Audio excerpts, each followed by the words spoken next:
4 MLA 2 எம்பிடா தம்பிலா BJP காரங்களா சாதாரண வந்த உழைப்பு அங்கீகாரம் வந்து சாதாரண வந்தது கிடையாது. எங்களுடைய உழைப்பு இதுக்கு எவ்வளவு பாடுபட்டு இருக்காரு.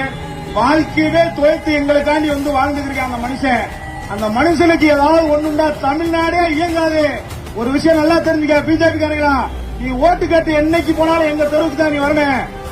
ஊருக்கு ஒருத்தனாவது இருப்பான். விடுதலை சிறுத்தை ஒரு சிறுத்தையாவது உன்னை செருப்பை கட்டி அடிக்கிறேன்னா அண்ணாமலை இங்க மதுரையில் உள்ள பிஜேபி வேட்டி ஒருத்த நடக்க முடியாது. எங்க தலைவரை எதிர்த்துட்டு விடுதலை சிறுத்தையை எதிர்த்துட்டு நீ எங்கேயுமே நீ வந்து அரசியல் நடத்த முடியாது. அதை மட்டும் மனசுல உடைச்சுக்க. ஓ வண்டி எங்கேயாவது போனா நாங்க மறிக்க வரேன். எங்க சிறுத்தை இல்லாத ஊரே இல்ல, எங்க சிறுத்தை இல்லாத பகுதியே இல்ல. நீ எங்கேயுமே நுழைய முடியாது. இனிமேல் மோடி எங்க வந்தாலும் நம்ம மறிக்கணும். மோடி கார எங்க வந்தாலும் மதிக்கணும். அப்பதான் அவனோட